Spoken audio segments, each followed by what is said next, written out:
Buenas tardes amigos de Revista Cronopio. Nos encontramos con la escritora colombiana Consuelo Triviño Anzola. Es uno de los grandes exponentes que tiene la literatura colombiana en Europa. Ella reside desde hace muchas décadas en España y es un privilegio estar con Consuelo. Consuelo, ¿cómo estás? Muchas gracias por acompañarnos. Gracias a ustedes por esta entrevista. Sí, Consuelo, pues lo que nos convoca en esta ocasión es tu libro Prohibido salir a la calle, que es una novela. En realidad tengo una confusión con el libro, porque leyendo la reseña pues de Sila Editores, pues, que fue la que va a publicar el libro más o menos en 2 semanas, estamos en agosto 8, sale en 2 semanas, dice que el libro fue publicado en 1996. ¿Fue publicado en 1996 el libro o es una edición nueva la que va a sacar Sila? Es una reedición porque el libro se editó, ha tenido 2 ediciones en España, en el año 2007 y también en el 2009. Se han hecho pequeñas reediciones porque es un libro que gusta, pero se le han hecho ediciones muy pequeñas porque en el momento de su aparición en el 98, pues a lo mejor Planeta no le hizo la difusión que quizás el libro merecía y tampoco yo estuve allí para vigilar que a lo mejor eso ocurriera. Sí, bueno, antes de empezar pues con esta entrevista, pues esta conversación, digo yo, amena con Consuelo, quiero leer un poco su reseña y su biografía. ¿Quién es Consuelo? Para que los lectores sepan.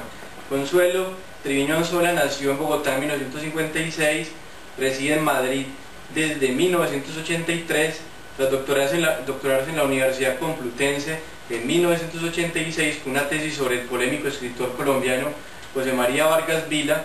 Regresa en 1988 a Bogotá, donde permanece un tiempo dedicado a la enseñanza de la literatura española e hispanoamericana en distintas universidades. En España ha ejercido la docencia universitaria y colaborado en revistas y suplementos como Nueva Estafeta Literaria, Cuadernos Hispanoamericanos y Quimera, así como en ABCD de las Artes, de las Letras y Babelia del periódico El País de España. Está vinculado al Instituto Cervantes desde 1997. Como narradora ha publicado 7 relatos, Prohibido salir a la calle, que es la novela que invitamos a leer en esta ocasión. También tenemos El ojo en la aguja, que es un libro de relatos y de cuentos, una biografía sobre José Martí, Amor de Libertad, una biografía sobre el prócer cubano, La casa imposible, cuento, La semilla de la ira, novela, y Una isla en la luna. Obtuvo el primer premio en el concurso nacional de libros de cuentos de la Universidad del Tolima en Colombia en 1976 con el libro ¿Cuántos cuentos? Y ha sido finalista en concursos literarios como el Eduardo Caballero Calderón de novela en Colombia con Prohibido salir a la calle. ¿Qué significa para Consuelo Prohibido salir a la calle? Veo que es un libro muy emotivo, que tiene cierto valor sentimental para Consuelo. Sí, efectivamente, Prohibido salir a la calle es un libro que quiero muchísimo porque es la primera novela que he publicado, aunque no la primera que escribí, pero es la novela que más esfuerzo ha requerido porque ha sido un proceso de inmersión en el recuerdo, en las palabras, y lo escribí en un momento en que por fin a lo mejor me sentía liberada de la carga, del compromiso, de la carrera académica que yo había hecho y había decidido entregar mi tiempo todo a ese proceso de escritura porque era una novela que yo había deseado, que había empezado y que finalmente por fin pude sentarme a escribir y fue como recuperar tal vez palabras y el idioma en el que yo me crié y en el que aprendí a sentir, y todo ese esfuerzo está ahí en esa novela. Por eso me siento como muy ligada afectivamente a esa primera novela publicada, porque es una novela de infancia y es mi infancia, aunque muchas personas que la han leído también la sienten como si fuera su propia infancia, y eso es una de las satisfacciones que más me ha dado esa novela, por ese motivo. Consuelo, ¿cómo fue el proceso de escritura del libro, de hacerlo? ¿Cuánto tiempo te demoraste? ¿Hubo varias revisiones antes de publicarla? ¿Cómo fue ese proceso de escribirla? Pues lo más difícil fue empezar. Empezar fue muy duro, y lo segundo también la segunda dificultad fue el punto de vista. Y la otra dificultad fue alrededor de qué personaje podía girar la novela, porque surgieron muchos personajes que yo conocía en mi infancia y que recordé y que me inspiraron, personajes de la novela, pero al final fue como muy clave el redescubrimiento de la abuela, porque yo no tuve abuelos, o siempre no conocía a los abuelos paternos, y con mi abuela materna no tuvimos una relación normal de la que suelen tener los nietos con los abuelos, porque no era una persona afectiva, y la abuela materna pues entregó toda su vida a unos primos que ella quiso como proteger, y entonces siempre sentí nostalgia porque me hubiera gustado que ella viviera con nosotros, hubiera querido tener un hogar con una abuelita en casa como mis primos, y entonces la puse a vivir con nosotros y la puse a hablar, y la voz de ella fue fundamental porque alrededor de su voz pues se van tejiendo otras voces, porque ella es la memoria, ella es la tradición, ella es la cultura, ella es todo, ella es digamos que la médula y la esencia de la familia de esa niña, de ese personaje. Al leer la novela no me queda claro algo, y es el género de este material. No sé si es una novela, si es una biografía de tu infancia, o qué tiene de ficción y qué tiene de realidad. Pues de ficción todo, de realidad todo, porque lo que ocurrió ahí no ocurrió, pero es como si hubiera ocurrido. Y mis hermanos, que son más pequeños, los menores, ellos piensan que eso fue así, pero no es así. Digamos que se parece mucho a mi familia. Y obviamente está inspirada en la relación que yo veía de mis padres, la dificultad que tenían ellos para entenderse, la forma como nosotros lo vivíamos, pero hay muchos personajes inventados y claro, pero están hechos de la misma pasta de la que están hechos mis seres queridos. Claro. ¿Por qué titularlo Prohibido salir a la calle? Porque esa connotación como de temor, como de coacción, de coaptar la libertad del niño, y titular el trabajo Prohibido salir a la calle. Pero es que es prohibido salir a la calle a las niñas, porque cuando yo era pequeña la ofensa y lo peor era ser un niño de la calle. China de la calle era un insulto, y las niñas no podían salir a la calle. Los niños sí, pero las niñas no, porque no podía ser una niña de la calle, eso tenía unas connotaciones horribles. Y era lo que más deseabas, que te dieran permiso, que te dejaran salir, pero no te dejaban juntar con otras personas, tenías que estar en casa bajo la vigilancia y el cuidado de... Sí, las cosas han cambiado, ahora no se puede salir a la calle por seguridad, pero antes era también pues porque sí, digamos que si existe un motivo, es un motivo para protegerte contra la delincuencia, pero la familia a la que yo pertenezco, aunque yo nací en Bogotá, mi madre trabajaba en pueblos cercanos a Bogotá, pero nosotros casi que crecimos ahí porque estuvimos muy ligados a la familia, y pasábamos las navidades, algunas navidades nos juntábamos mucho, y acabé yo viviendo en Bogotá muchas temporadas, a pesar de que mi madre no estaba, trabajaba afuera, y ¿aló?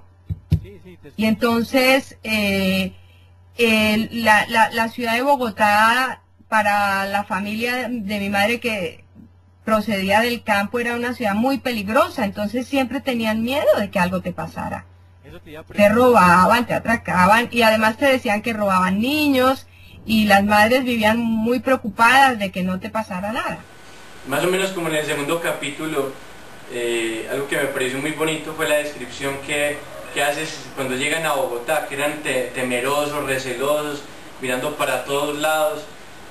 En realidad, esa inseguridad que veías de ese Bogotá de esa época, ¿tiene que ver con el título Prohibido salir a la calle, o es más amplio y más general el título Prohibido salir a la calle? Porque la descripción que haces de Bogotá es como si yo fuera a Bogotá en este momento al centro, la Jiménez, yo no sé, pendiente de que no me vaya a pasar nada, que no me vayan a atracar, no vayan a sacar la plata que llevo. Pues esa fue la descripción, y es una descripción de los años 60 y 70.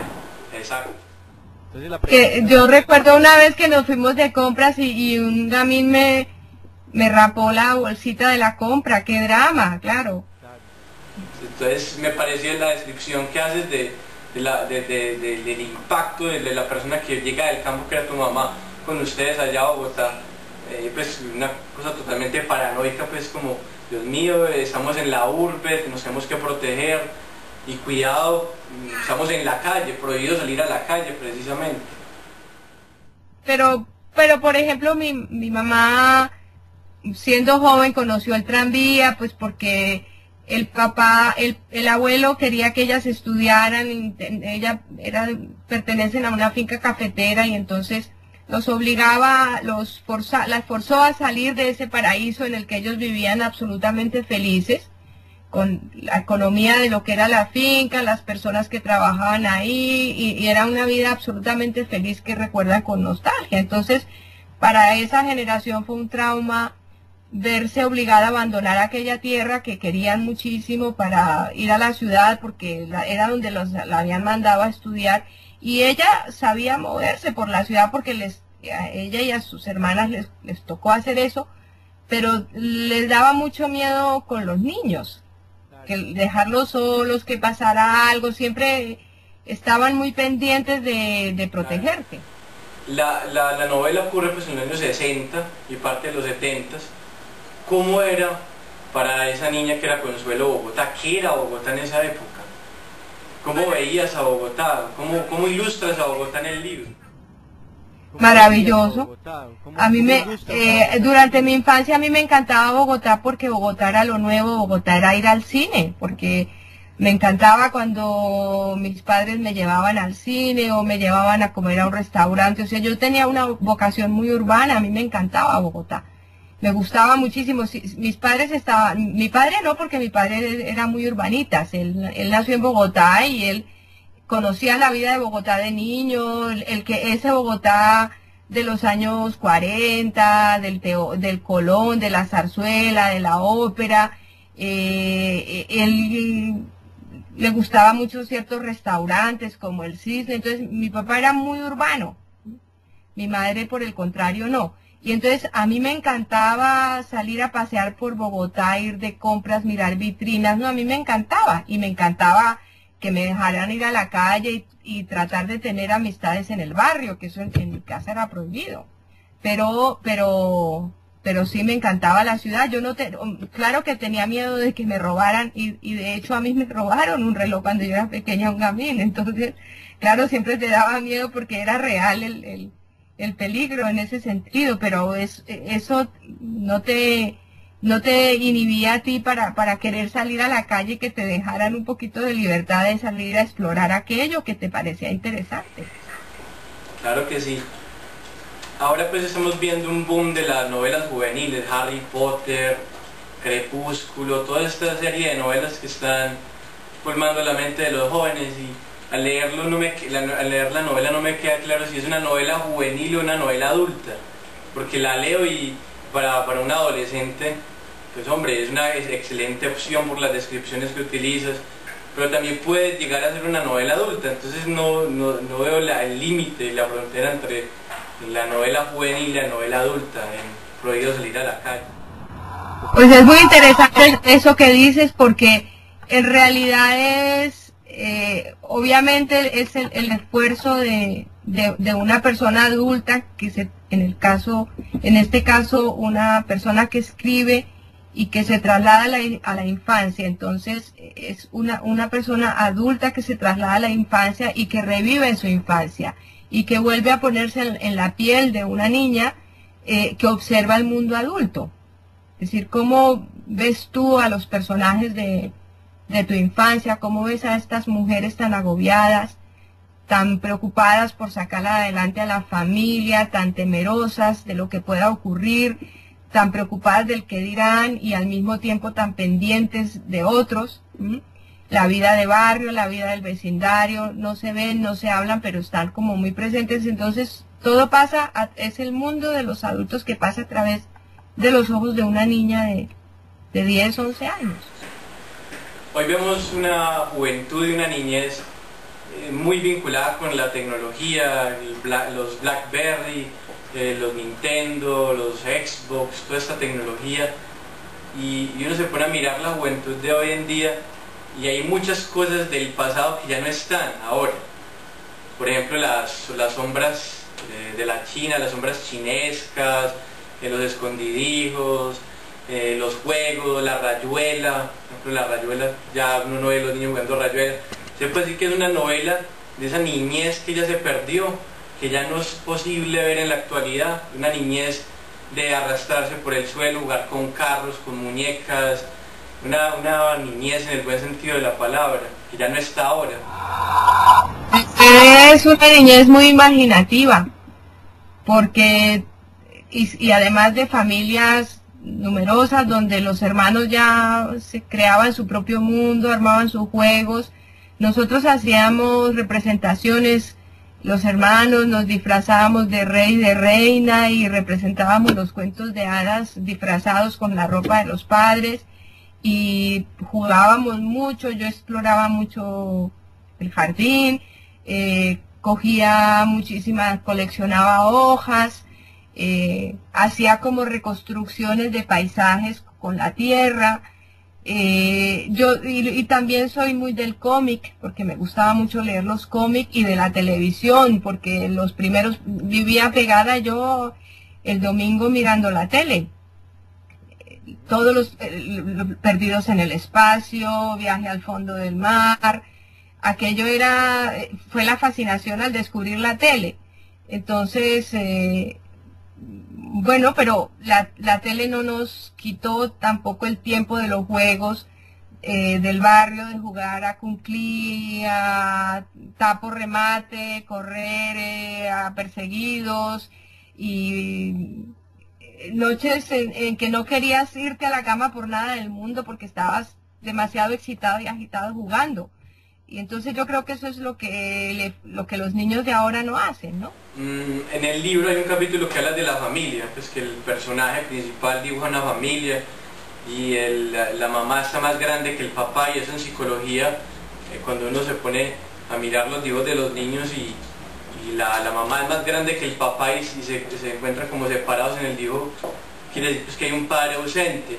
Por lo general en ese contexto, de los años 60, años 50, principios de los 70, era la familia arquetípica, pues papá, mamá, hijos, el papá es la autoridad, el papá es el que provee pues, el hogar, pero en este caso es notoria la figura del padre ausente que está en Venezuela. Hablemos un poquito de eso, pues precisamente está ese contraste entre la familia arquetípica de la época con esta familia que pues, prácticamente la mamá era la abuela, la mamá salía a buscarse pues, el sustento. Hablemos un poquito de esa transgresión de la familia tradicional que encontramos en la novela. Bueno, la familia arquetípica es la familia ideal, pero normalmente ha existido como una doble moral, ¿no? Porque normalmente en la cultura colombiana existía pues el señor con su familia y luego la otra, que la tenía en la clandestinidad. Eso se supone que es arquetípico, pero eso no está escrito, ¿no? Cuando te explican a la familia no te dicen papá, mamá, los hijos y la otra que tiene papá por allá escondida. Entonces hay disfuncionalidades en las familias, como el hecho de que, por ejemplo, el padre no cumpla el papel que se espera de padre por diferentes motivos, o porque no quiere o porque no estaba preparado para eso, porque no le falta amor a los hijos o porque puede quererlos pero no sabe transmitirlo o no asume la patria potestad. Muchas veces es porque la mujer no lo deja, porque la mujer al resolver todo, absolutamente convertirse en la madre, que resuelve absolutamente todo, el padre no encuentra su lugar. Entonces los motivos son varios desde el punto de vista, digamos, culturales, digamos, de etos americano, ¿no? Una cosa es lo que a nivel de los hechos, y otra cosa es ya lo que hay al interior de la conciencia individual. Entonces, todo eso transgrede los modelos, hace que haya como una especie en el sistema hay una inestabilidad. Ese modelo familiar es un modelo inestable, resbaladizo, que da opción a otras, digamos, el desajuste se produce porque el modelo que te imponen o que te muestran como modelo, en realidad digamos que los hechos lo están poniendo en cuestión permanentemente. Y esto es lo que le pasa a esta niña. Dice, ¿qué es la familia? La familia es esto. Pero ella ve que en los hechos su familia no es eso. Al leer la novela, el personaje principal, que es la niña que estamos hablando, tiene una relación muy estrecha con los dos bebés. Y me parece que la novela es una exploración del lenguaje, ese primer lenguaje que emiten los bebés, esa primera comunicación. ¿Cómo fue que construiste esos capítulos que tratan sobre la exploración inicial de los bebés y del ser humano cuando quiere transmitir algo en esa primera infancia? ¿Hace parte de eso de la novela? Claro, es que la novela es una inmersión en el idioma. Realmente esa fue la experiencia más profunda que yo viví y que casi he vivido como persona.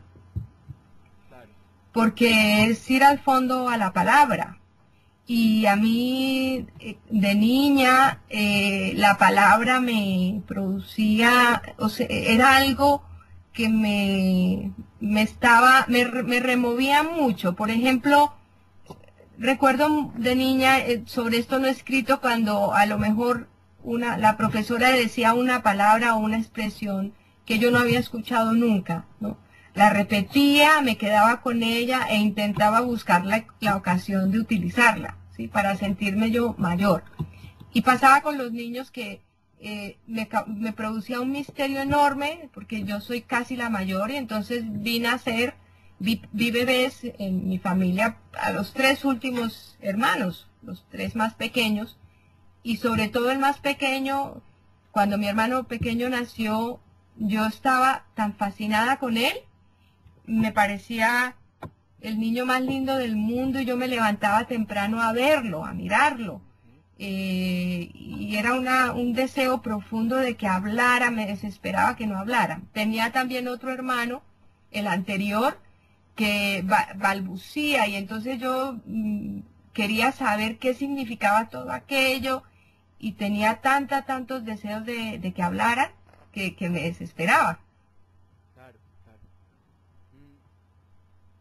Inventaba yo, incluso trataba de traducir qué era lo que podían querer decir. Claro, y eso es notorio pues en la novela. Consuelo, hay algo que me llamó mucho la atención hace poco, que los cómics y las historietas son considerados el noveno arte, como por decir el cine es el séptimo arte, y que las historietas y los cómics para muchos niños son el vehículo que los lleva a acceder a la buena literatura. Que muchos de los grandes lectores y grandes escritores han dicho eso. Yo escuchaba a Juan Gosaín que él aprendió a leer en San Bernardo del Viento con los cómics, con los grandes héroes, con Superman, con Batman, con Capitán América, con el fantasma. Y hay un capítulo que menciona el fantasma. Hablemos de eso, cómo influyen los cómics y cómo influyó el fantasma en la construcción de esta novela. El capítulo se llama Diablo y Héroe y está muy bien escrito y habla precisamente de ese arte de los cómics que ahora yo creo que se ha perdido bastante. Los niños y los adolescentes de hoy en día no leen los cómics que ustedes les tocaron, y que se ha perdido un poquito esa práctica de leer cómics como vehículo para llegar a degustar grandes escritores más adelante. Pues a mí me encantaría poder escribir como hacían estos autores de cómics. Y cuando yo estaba escribiendo la novela, hay muchas personas que han criticado ese capítulo, y incluso dicen que yo no gané el concurso pues porque ese capítulo rompía con la armonía de la novela. Pero a mí ese capítulo me parece fundamental, porque si hay algo de digamos, si hay algo relacionado con la infancia, todo lo que era el mundo de la niña está metido ahí. Y su futuro como escritora, porque se supone que la niña va a escribir cuando sea mayor. Entonces, ese capítulo lo escribí de un tirón, casi no requirió ni siquiera corrección. Y fue, en ese momento salió muchas cosas de mi infancia cuando yo leía los cómics, porque lo que más me gustaba a mí de los domingos era que mi mamá compraba el periódico. Nos mandaba a comprar el pan y el periódico. Pero cuando llegábamos con las aventuras nos peleábamos, porque todo el mundo quería tener las aventuras y leerlas, y entonces era casi como una rapiña, y la persona que iba a comprar el periódico era la que se quedaba con las aventuras leyéndolas. Y seguíamos la serie de Tarzán, y la serie que más me gustaba a mí era la del fantasma. Me gustaba mucho por todos los personajes que tenía, porque intervenían los animales, y claro, en la novela salió porque tenía que salir, porque es que mi infancia fue eso también. Y fue la parte más emocionante y más feliz. También con mis padres nos dieron muchas cosas. Por ejemplo, había momentos en que con mi papá hacíamos algunos juegos, que era como de adivinar personajes, y siempre requería cierta cultura, haber visto películas, conocer algo de la historia, y entonces como que mi papá medía los conocimientos que teníamos a través de esos juegos. Y por otro lado, mi mamá medía nuestros conocimientos del idioma con las selecciones de Reader Digest, ¿no? Conozca su vocabulario. Eso lo hacíamos con ella. Y las aventuras las leíamos nosotros, pero mi mamá nos leía los artículos del suplemento en voz alta. Si había algo de Neruda, Gabriela Mistral o lo que fuera, entonces esa parte me parece, digamos, que de las más bonitas de mi infancia y de las que quizás explican gran parte de lo que yo soy y de lo mucho que me dieron mis padres. Claro que sí. Consuelo, cambiando de tema, ¿en qué etapa literaria te encuentras en este momento? ¿Estás escribiendo alguna novela, algún ensayo, alguna biografía? ¿Qué estás preparando en este momento para publicar? Pues este año ha sido muy intenso y tengo 2 libros inéditos terminados. Tengo un libro de cuentos que se llama Trópicos Tristes, que es un cuento sobre temas de exilios, distintas formas de exilio, y hay algún cuento que inspira la serie, que es el Trópicos Tristes, que es como la forma como al revés los europeos pueden sentirse en nuestros trópicos, no solo como nosotros podemos llegar a sentirnos como exiliados aquí en Europa. Y luego he terminado otro que estoy trabajando en estos días, que tengo más tiempo, que es de textos muy breves, de eso que tú quieres escribir, necesitas escribir las cosas que te surgen casi a diario, y que luego escribes cositas que no sabes qué son, si cuentos, si pensamientos, si columnas, yo qué sé, cosas que pueden ir o en un blog, y entonces que pueden ser breves o no, pero que lo que tienen en común es que son inclasificables. Entonces acabo de terminar ese otro libro que se llama Personas, Animales o Cosas. Entonces este año ha sido como el año en que he terminado uno de cuentos y otro de textos breves, y también un año de mucho trabajo donde he escrito artículos por encargo o artículos que he querido escribir sobre escritores, personas que admiro y quiero. Entonces este año ha sido bastante de muchísimo trabajo, pero me siento muy contenta porque veo los resultados, porque son cosas que van a salir ya. Claro que sí. Consuelo, muchas gracias por atender esta entrevista de Revista Cronopio. Queremos invitar pues a la gente a que compren próximamente en las librerías Prohibido salir a la calle, de Consuelo Triviño Anzola, que editó Sílaba Editores, una excelente opción para encontrarse con esa infancia que ya no está y que ya no encontramos hoy en día. Y muchas gracias por la entrevista. Ay, muchas gracias a ustedes, a Cronopios, y bueno, pues espero que nos veamos muy pronto en Claro que Medellín. sí, nos veremos pronto en la fiesta del libro, que vamos a tener una charla precisamente sobre la literatura juvenil, pues una comparación entre literatura anglosajona y literatura latinoamericana, y esperamos tenerte ahí. Muchas gracias por esta conversación.